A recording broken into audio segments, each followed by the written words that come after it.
How I Changed My Life, Meena's Journey from Rural to Urban. Hello friends. My name is Meena. Today, I want to tell you a story. Not just any story, but my life story. A story that started in a small village and took me to the heart of a big city. A journey of dreams, struggles, fears, growth, and transformation. Let me take you back to where it all began. My village. I was born and brought up in a tiny village where time moved slowly, and life was simple. You won't find big buildings or fancy restaurants there. But what you will find is nature, peace, and pure human connection. My childhood was filled with the smell of wet soil after the rain, the chirping of birds early in the morning, and the sound of temple bells ringing gently in the distance. I lived with my parents and two younger brothers in a small house made of brick and love. Our house wasn't modern, but it was full of warmth and laughter. My father was a hard-working farmer. Every morning before sunrise, he would go to the field with his tools, and sometimes I would follow him, just to feel the cool mud under my feet. My mother was our world. She cooked for us, cleaned, worked in the field, and still found time to sit with me in the evening and ask about my studies. In the village, life was about small joys. Running in the fields with my friends, plucking mangoes from trees, sitting by the riverbank, and watching the sunset, these were my favorite moments. I went to a government school, about 3 kilometers from my home. I used to walk with a group of friends, holding an umbrella during the hot sun or the monsoon rains. We didn't have fancy school bags or expensive shoes, but we had curiosity in our eyes and dreams in our hearts. Our classrooms had wooden benches and dusty blackboards, and sometimes we studied under a tree when there was no electricity. But I loved learning. Every small thing I read opened a new world for me. In the evenings, after finishing my homework, I helped my mother in the kitchen. I ground spices, peeled vegetables, and listened to her stories. On some nights, the power would go out and we would all sit in the courtyard, watching stars, talking, and laughing. We didn't have much, but we had everything: love, support, and togetherness. But deep inside, I had one dream. A dream that was slowly growing stronger every year. I wanted to study well and get a good job in the city. I didn't know which city or what kind of job, but I wanted to become something more, to see the world beyond the borders of my village. People around me used to say, "Girls from villages don't go to cities alone. It's dangerous. You'll get lost." But I never stopped dreaming. When I closed my eyes, I would imagine tall buildings, big offices, people walking fast in formals, and me, standing confidently among them. Little did I know, that dream would soon come true. But the road ahead would not be easy. So, this was my world, the simple, loving, beautiful village where I took my first steps in life. From here, my journey to the city began. As I grew older, my responsibilities increased, but so did my dreams. I was always good in my studies. Even though we didn't have the best facilities, I made use of whatever I had. My teachers noticed my interest and often encouraged me to study harder. My parents, though not highly educated themselves, always told me, "Meena, you should study well. Education is the only thing that can change your life." And I believed them. After school, I joined a government college in the nearby town. Every day, I had to travel by bus for over an hour, standing most of the time, holding my bag tightly in the crowd, but I never complained. I knew I was one step closer to my dream. Sometimes, there were no buses, especially during strikes or heavy rains. On those days, I used to walk part of the way or wait patiently. I didn't have a smartphone or internet connection back then. I used to go to a small internet cafe once a week to check emails and browse for study materials. Most of my textbooks were secondhand. I borrowed reference books from seniors or the local library. During exams, I stayed up late, sometimes studying with a small kerosene lamp when there was no electricity. I didn't go out much. No weekend shopping, no cafes, no cinema. My world was my classroom, my books, and my dreams. Many people around me believed that girls should get married early. A few relatives even told my parents, "Why are you wasting money on a girl's education?" But my father always said, "Let her study. She will show them what a girl can do." Those words stayed in my heart forever. I knew I had to prove him right. Not just for me, but for every girl in my village who was scared to dream big. During my final year, I started applying for jobs. I didn't have a laptop, so I prepared my resume with the help of a computer shop owner in town. He helped me format it properly and even clicked a passport-size photo for my profile. I applied to many companies, some didn't reply, some rejected me without explanation. Still, I kept trying. One morning, when I checked my email in the internet cafe, I saw a message that made my heart race. It was a job offer. A company in a big city wanted to interview me. I read that email again and again. My hands were shaking. I didn't even know how to prepare for a corporate interview, but I was ready to take the risk. I went home that day and told my parents. They were silent for a moment. Then my mother said softly, "If this is what you want, go ahead. But promise us, you'll take care of yourself." I packed my clothes, my certificates, and my courage. I hugged my parents tightly, and with teary eyes, I stepped onto the bus that would take me to a city I had never seen before. That was the moment I realized my life was about to change. The girl who once studied under a kerosene lamp was now chasing her dream in the real world. Leaving home is never easy. Leaving a village for a city, when you've never lived anywhere else, is even harder. I still remember that morning clearly. My father didn't say much. He quietly checked my bag to make sure I had everything, my certificates, my ID, my phone charger. Then he gave me a small envelope with some cash and said, "Just in case.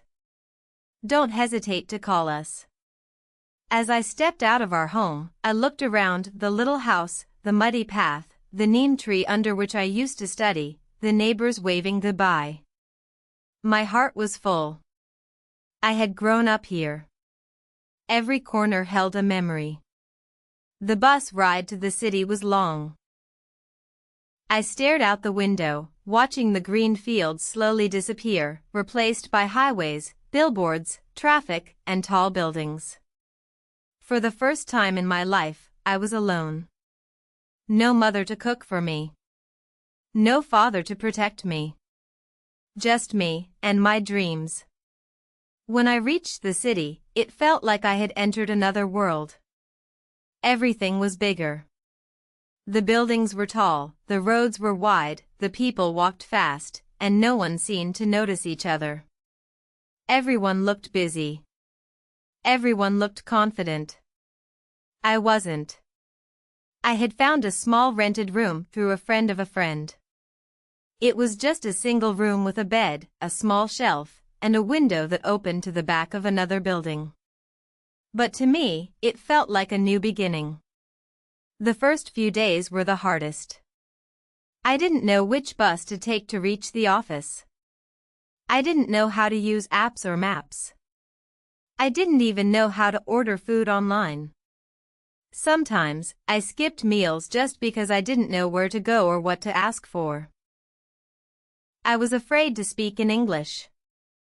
I was afraid of making mistakes. At night, I would sit by the window, thinking, was this the right decision? Should I go back home? But then, I would remember my mother's words. Be brave, Meena. This is your time.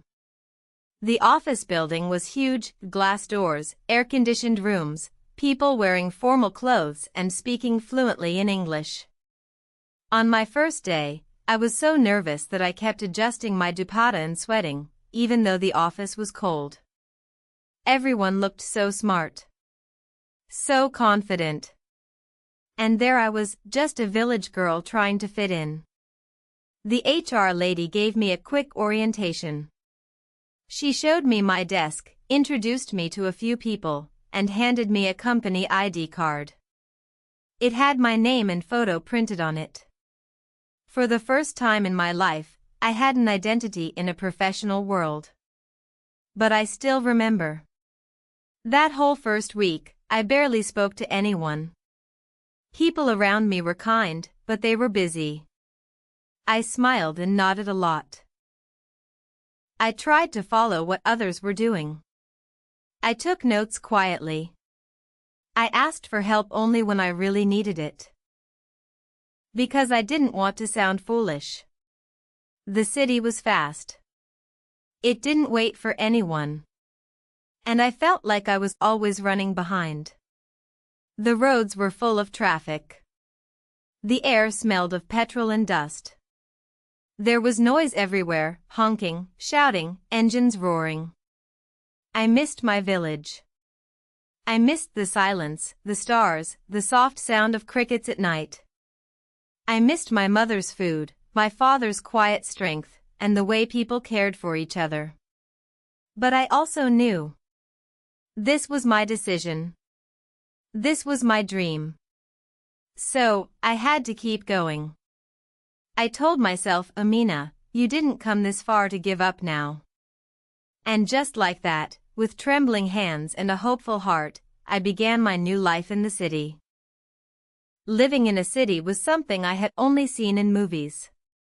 In those movies, the city always looked beautiful, shiny buildings, stylish people, fast cars, and exciting lifestyles.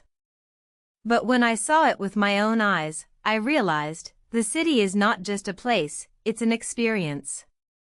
And that experience isn't always easy. My first impression? Overwhelming. Everything moved so fast. People walked fast. Spoke fast.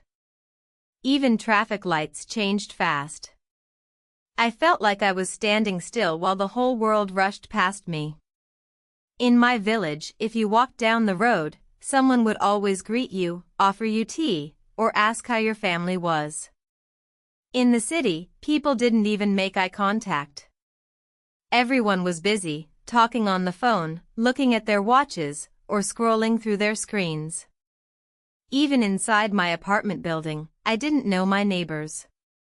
The lift would be full of people, but it was always silent. Not a smile. Not a word. It was strange and lonely at first. I also noticed how expensive everything was. From vegetables to bus tickets, from rent to laundry, everything cost more than I had expected. Back home, we rarely thought about money for daily things. Here, I had to calculate every rupee. But I kept reminding myself, this is all part of the experience. One evening, after work, I went to a supermarket for the first time. I was amazed. So many shelves. So many products. Items I had never seen before. I walked around slowly, holding a small basket, looking confused. A kind staff member noticed me and helped me understand how billing works. I felt a little embarrassed, but also thankful. That night, I cooked instant noodles for dinner. It wasn't great, but it was my first meal cooked in my own little space in the city. I sat on the floor, ate quietly, and thought about everything I had experienced in just a few days. The city also had good things. It was full of possibilities. There were cafes on every corner, gyms, libraries, metro stations, hospitals, and endless job opportunities. I had never seen so many people chasing their dreams in one place. It made me feel both small and inspired. I loved watching the city lights from my window at night. Tall buildings glowing in the distance.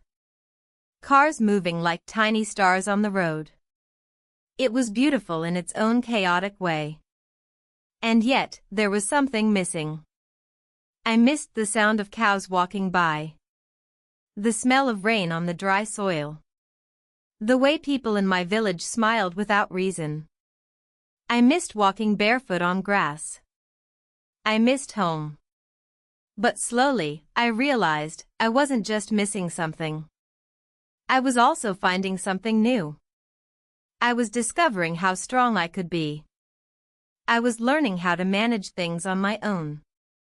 I was becoming independent, even when it was hard.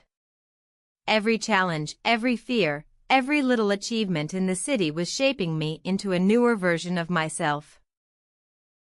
I started to understand the city better with each passing day. I learned which buses to take, how to refill my prepaid card, how to avoid getting scammed, and how to trust my instincts. Yes, the city was big and busy. But I told myself, this city is not going to scare me. I am here to grow. And I will. That was the beginning of my bond with the city. A relationship that started with fear, but slowly turned into respect. If there was one thing that made me feel completely lost in the city, it was English. Back in my village, I had studied English as a subject.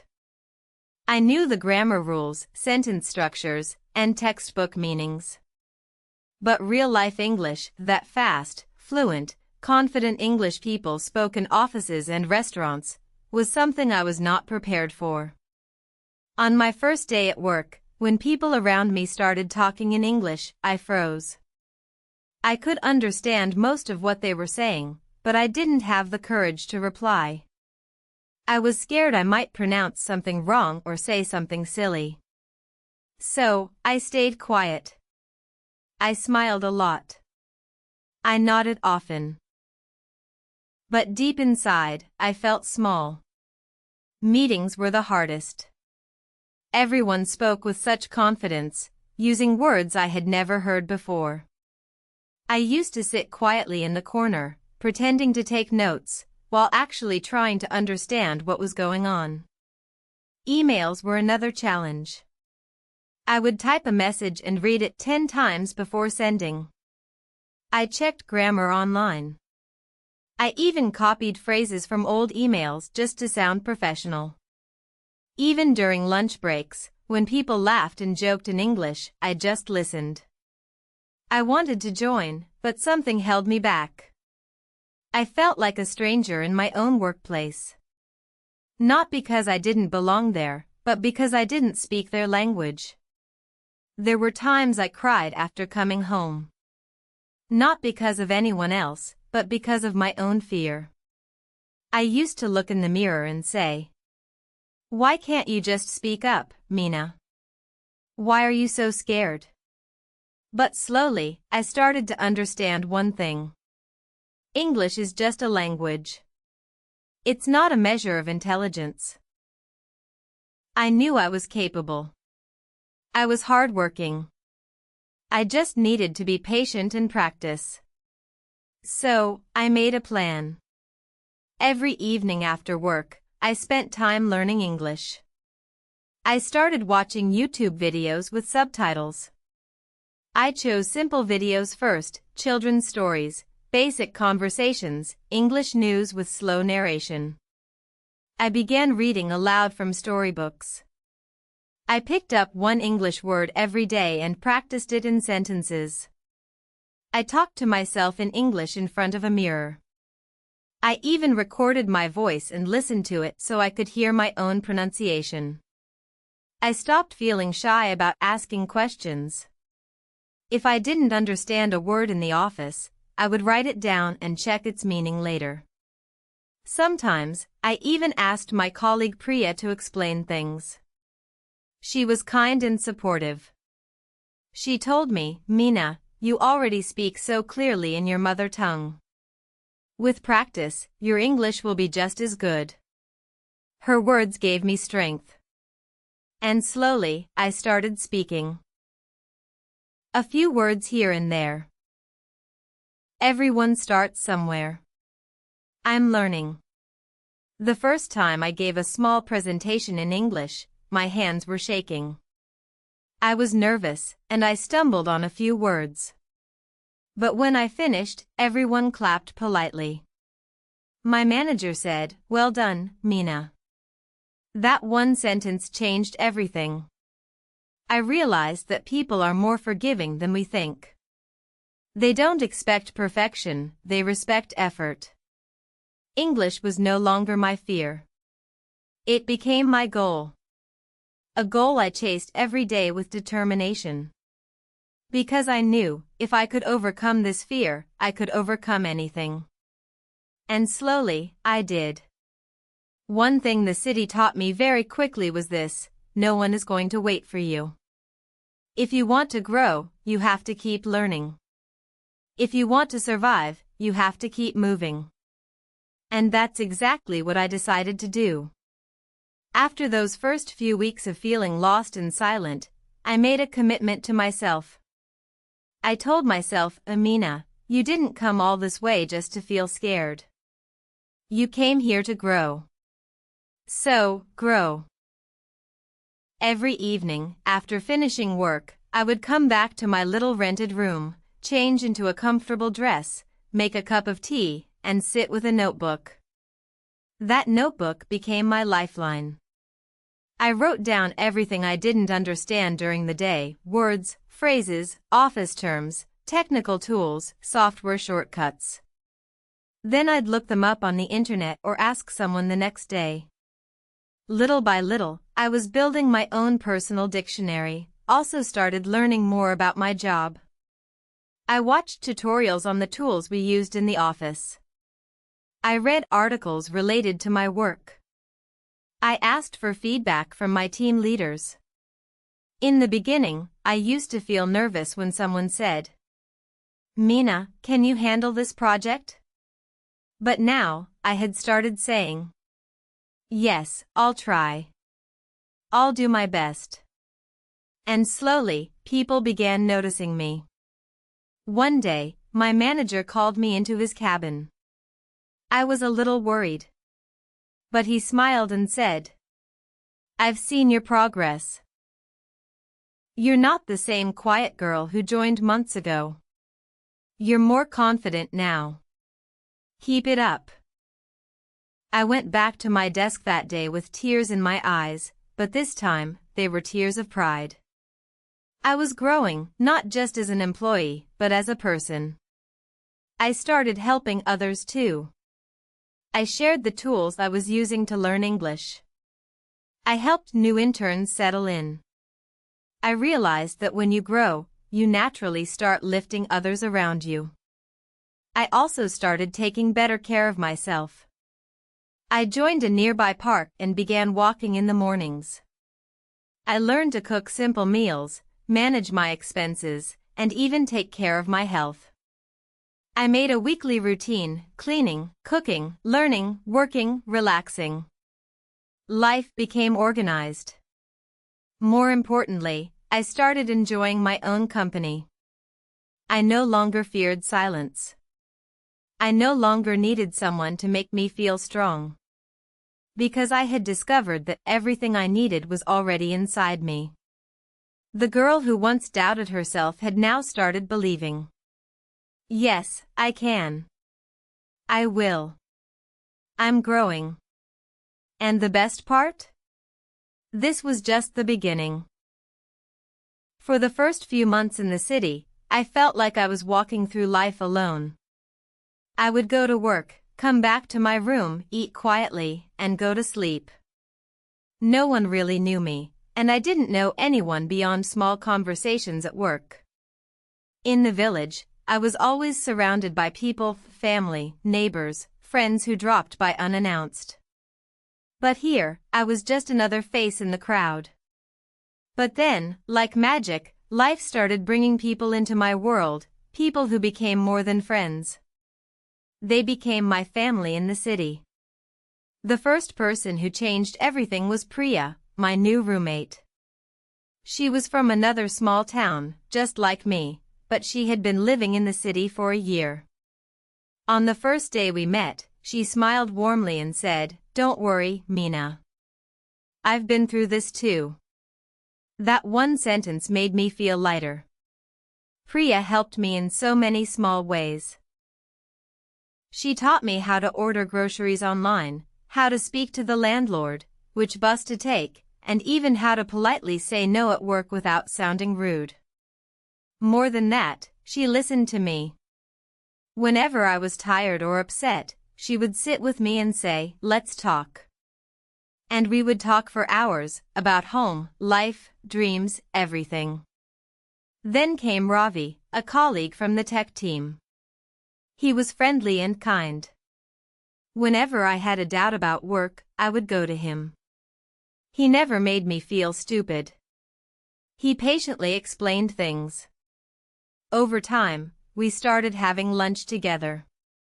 He introduced me to other teammates, and slowly, I started feeling included. One of the nicest people I met was Reena, from the HR department.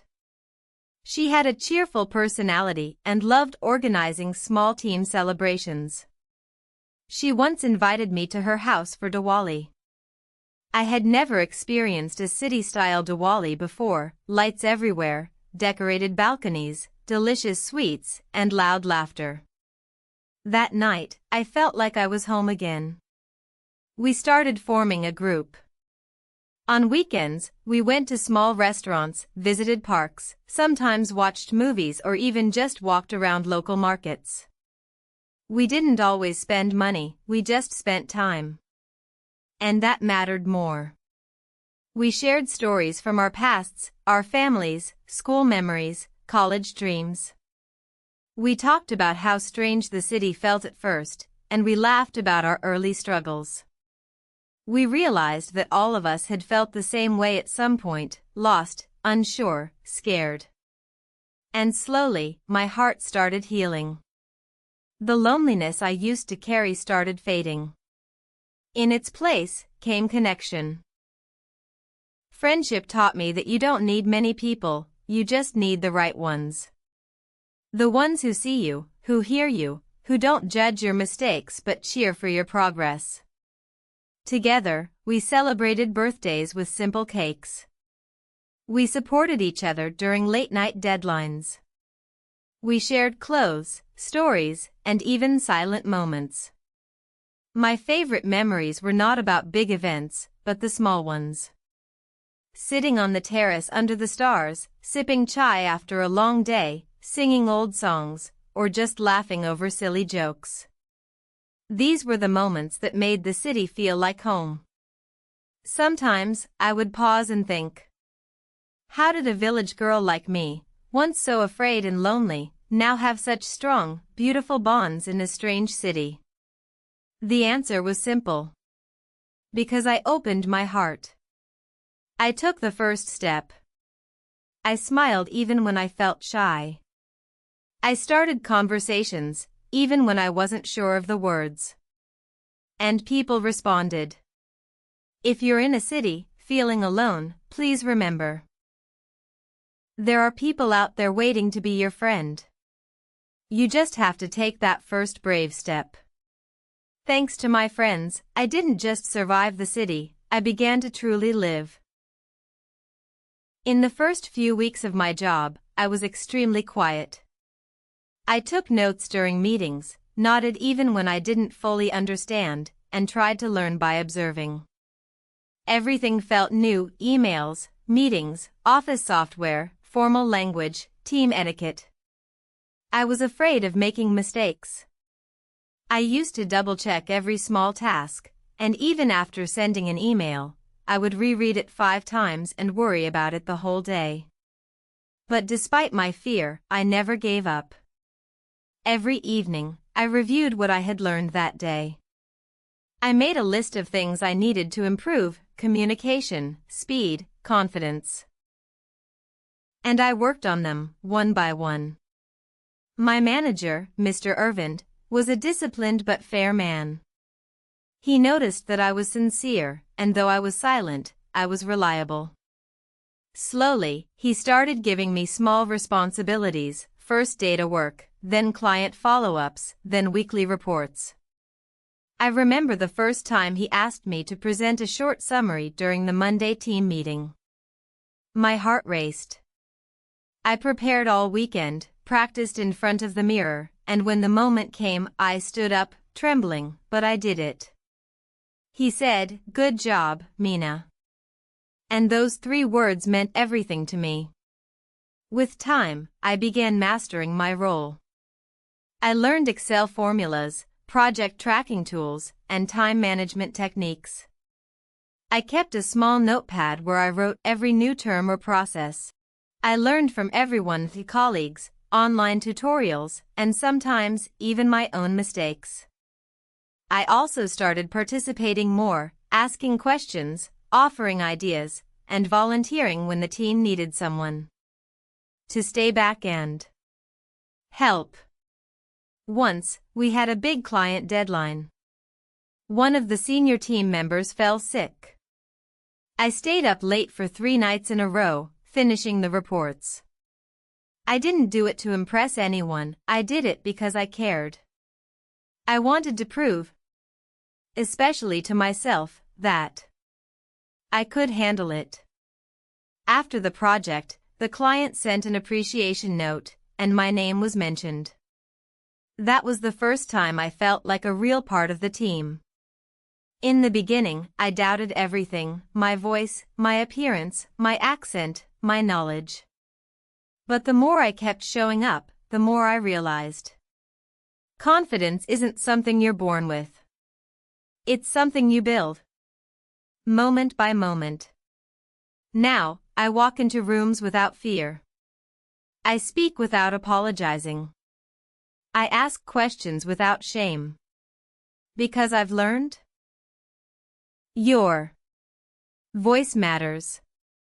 There were nights I cried alone, missing home, struggling with rejection, or just feeling tired. But each of those nights made me stronger. I stopped running from my emotions, I started embracing them. I now know that strength is not about never falling, it's about rising again. Feeling proud of who you are. Helping others rise with you. Staying humble, no matter how far you go. From a small village, I stepped into a world full of diversity. Now I can talk to people from different cultures, work in teams from around the world, and express my ideas confidently. Language is no longer my fear, it's my tool. Growth is no longer a dream, it's my habit. When you get stronger, don't forget to lift others. Encourage someone who's struggling. Share your story, be the reason someone believes in themselves. Because that's what truly makes a life meaningful.